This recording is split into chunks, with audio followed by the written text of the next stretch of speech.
Level 5 Diploma in Education and Training. Unit A, Theories, Principles and Models in Education and Training. Enhanced Limited Copyright 2019. What's the point?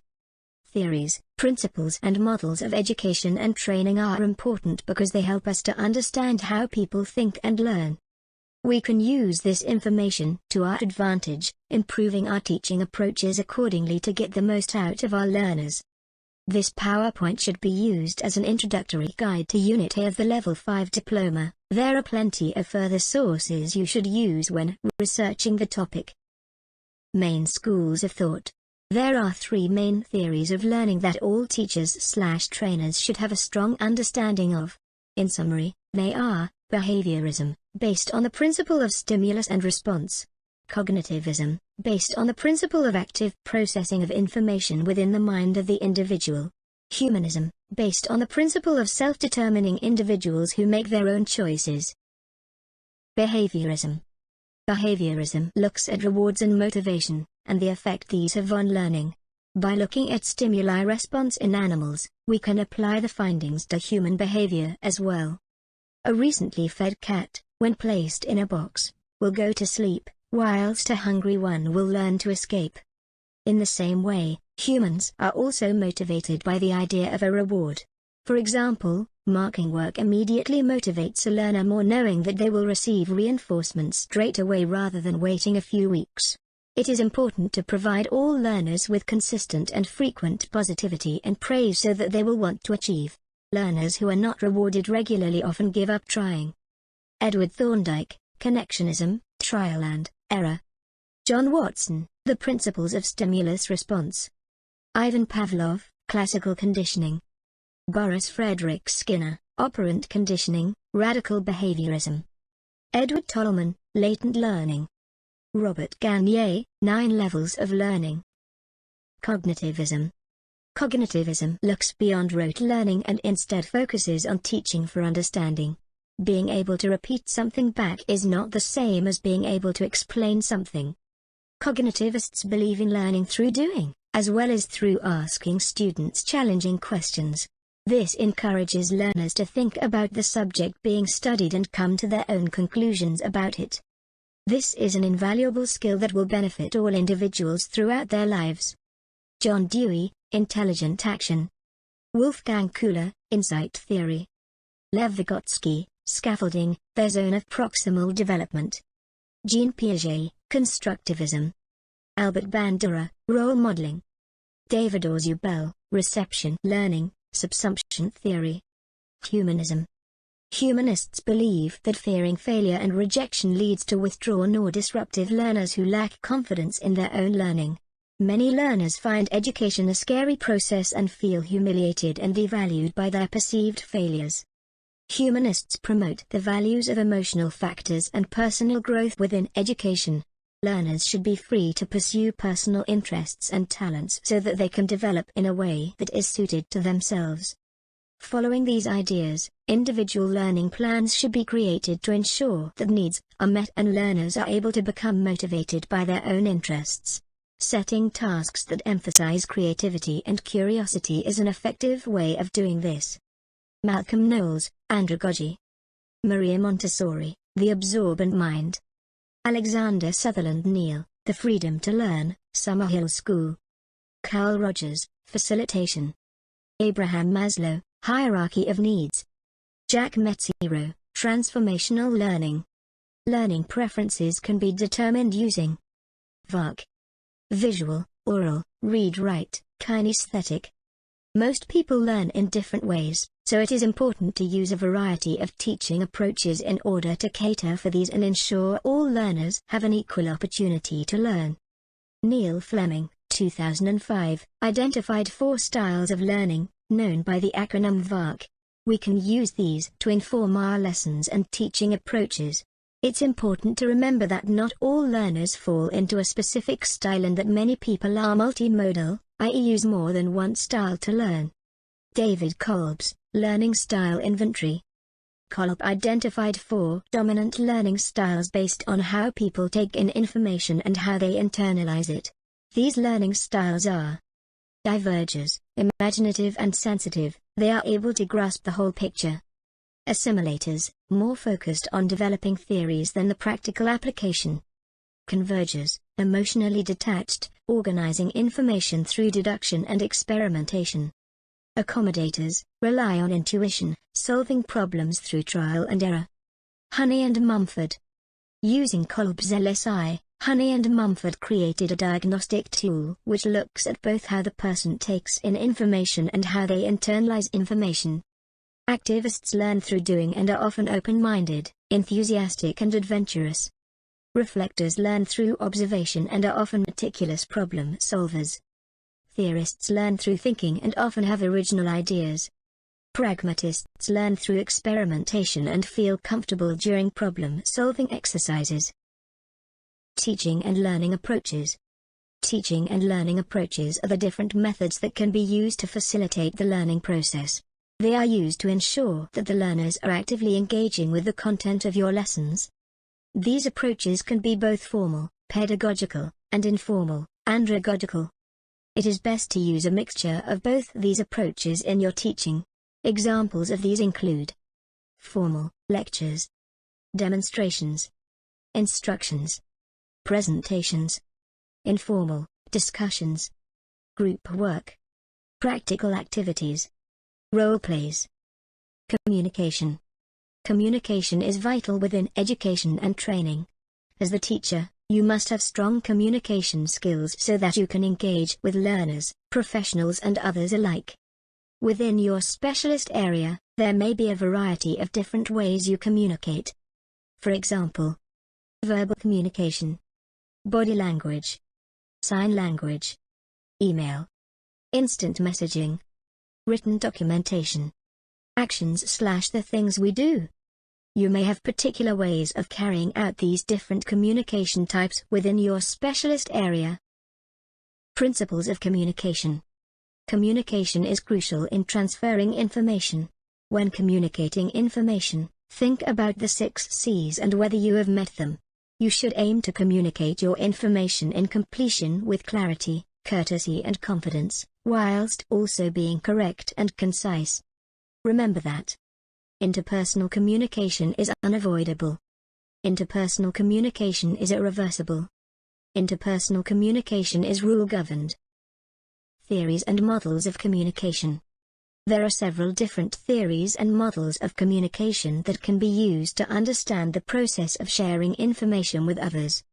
These include Shannon and Weaver model, David Berlow model, William Perky model, Eric Berne model. Shannon and Weaver. This model sees information come from the sender, i.e. the information source, through a transmitter, which converts the message into signals or binary. Physical disturbances, noise, may disrupt the message as it is being sent. The receiver, or decoder, is used to translate the message from the signals. It can then be read at the destination by the person or place for whom it is intended. Feedback can be provided according to the message. David Berlow. Berlow's 1960 SMCR model is based on the work of Shannon and Weaver and focuses on encoding, which happens before the message is sent, and decoding, which happens before the message is received. The source is the sender of the message. Communication skills, attitude, knowledge, social systems and culture are all important factors here. The message is the substance that is being sent to the receiver, via text, audio, video or other. Key factors include content, elements, treatment, structure, code. The channel is the medium used to send the message. The receiver is the person who is being sent the message. William Perky. Perky's argument is that engagement and effective communication are key if learning is to take place. We must invite students to participate. By inviting the students to learn, we are showing that we respect, care for, and trust them, and that we are optimistic about their abilities. Perky categorizes teacher behavior into 4 dimensions, as shown in the diagram opposite. 1. Intentionally disinviting. At the most negative level of human interaction, teachers are deliberately demeaning, dissuasive and discouraging. 2. Unintentionally disinviting. Without meaning to be, teachers can be uncaring, condescending and thoughtless. 3. Unintentionally inviting. Teachers have fortuitously come across an effective way of communicating with the class. 4. Intentionally inviting. At the most positive level of human interaction, teachers are deliberately positive and encourage the same positivity in their learners. Eric Berne. Berne developed the theory of transactional analysis, TA, as a way of determining the ego state of an individual. TA identifies 3 ego states behind every transaction. Parent, P. In the parent ego state, you take on the role of the parent/guardian. This can be a nurturing parent or a controlling parent. Adult, A. In the adult ego state, you take on the role of an adult. The adult ego state is responsible, rational and logical. Child, C. In the child ego state, you take on the role of a child. This can be either as a free, no concern for others, or adapted child, complies with adult expectations. Theories, principles and models of assessment. Assessment can be an intimidating process for a lot of learners, which is why it is important that teachers understand how to ensure that their assessment practice meets the needs of individual learners whilst also establishing how much knowledge and understanding learners have achieved. Assessment is one of the most powerful educational tools for promoting effective learning. But it must be used in the right way. There is no evidence that increasing the amount of testing will enhance learning. Instead, the focus needs to be on helping teachers use assessment, as part of teaching and learning, in ways that will raise pupils' achievement. Broadfoot, 2002. When assessing, use VAXA, valid, authentic, current, sufficient, reliable. Valid is the method chosen to assess the work. Valid, i.e. the correct method for this piece of work. Has the assessor used a valid method of marking? Authentic, is the work original? Has it been copied or plagiarized? Current, is the method being used correct and up to date? Is the work that is being checked also current and up to date? Has it been submitted? Has the document expired? Sufficient, have all the criteria been sufficiently met? Reliable, if the assessment was repeated, would similar results occur? Assessment theories. Assessment of learning. This type of assessment looks at confirming what students know and whether or not they have met the objectives of the learning program, as well as certifying proficiency. Assessment of learning is the assessment that becomes public and results in a statement or symbol of how well the individual learner has done. Therefore, this assessment must be credible. Assessment-led learning. It is important that assessments are carried out in a way that is engaging rather than distracting to the learners. However, it is also important not to lead learning with assessment, as excessive preparation for exams etc. is actually counterproductive and detracts from broader personal, social and employability development purposes of learning. Assessment for learning. This approach uses assessment to create feedback which can be used to improve the student's performance.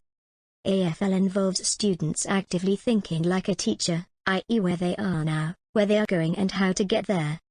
AFL should be integrated into all lessons as a natural part of the teaching process. Paul Black and Dylan Wiliam, Inside the Black Box. Black and Wiliam are big proponents of formative assessment, arguing that, when used effectively, this type of assessment method raises the standards of achievement significantly across the board. They explain that for formative assessment to effective, teachers should enter the mind of their learners and connect with their thoughts and feelings. Learners should accept that they should be learning and realize when they have achieved this. Shirley Clark, Peer Assessment. Clark argues that peer assessment gives the power usually reserved for the teacher to the learners. There are 3 main stages that should be followed in peer assessment. Develop, success criteria is made clear and the teacher explains how the peer assessment should be carried out. Establish, learners are provided by success criteria and are allowed to decide on the process undertaken to conduct assessment. Enhance, the teacher works with the learners to identify appropriate criteria for the planned learning outcomes and how to carry out the assessment. Meeting assessment needs. Assessments have changed over time so that they are able to meet the needs of all learners. Some of these changes include more time, some learners will naturally take longer to understand a question and come up with a written or verbal answer, especially with conditions such as dyslexia or dyspraxia. Learners in this situation are often allowed up to 25% longer in exams. Scribe provision. Learners with disabilities can use a scribe to put their answers into a written form. Varied assessment methods. Some learners struggle with examinations and their poor marks do not reflect the hard work they have put in throughout the course of the year. Many courses now involve coursework to help balance this out. Evaluating assessment practice. It is important to evaluate assessment practice so that any areas of concern can be resolved and so that it remains a fair way of working out where each learner is at. For evaluation of any aspect of the teaching role, we can use Kolb's 1974 cycle. Do carry out the assessment. Review, how did it go? Learn, what will you do differently next time? What went well? Apply, put what you have learned into practice. Curriculum planning. Teachers are responsible for delivering learning in a professional manner that meets both internal and external standards. They must ensure that the curriculum is planned to meet individual needs as well as those of the organization. Learning objectives can be achieved in each lesson. Assessment methods are valid and reliable. Assessment is always carried out with integrity. Feedback is delivered swiftly and constructively. Evaluation of teaching is carried out. Quality is assured throughout the organization. Ralph Tyler, The Rational Objective Model. Objectives. Content. Teaching methods. Assessment. Tyler simplified the concept of curriculum development by identifying clear steps leading towards an unambiguous notion of what learning outcomes should be achieved. He suggests key questions to be asked at each stage of his model. What is the purpose of the teaching? What experiences will attain these purposes? How can these experiences be organized effectively? How can we determine when the purposes are met? Hilda Tauber, The Grassroots Model. Tauber's model is based on that of Tyler. It is based on 5 mutually interactive elements, as shown in the diagram here. When using it, make sure that you work closely with colleagues to ensure content, learning objectives, teaching strategies and evaluation measures are compatible with the individual needs of the learners.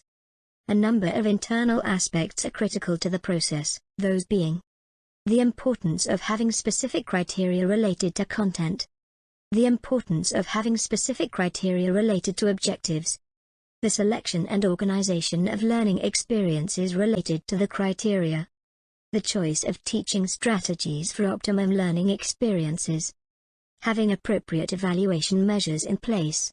Lawrence Stenhouse, The Interactive Model.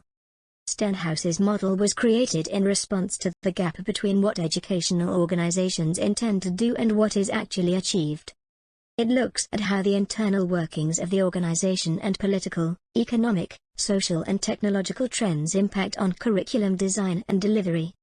Stenhouse saw curriculum development composed of 3 elements, being that a curriculum should try to deliver the essential principles and features of a learning program, effectively translate these principles into practice, be open to critical scrutiny.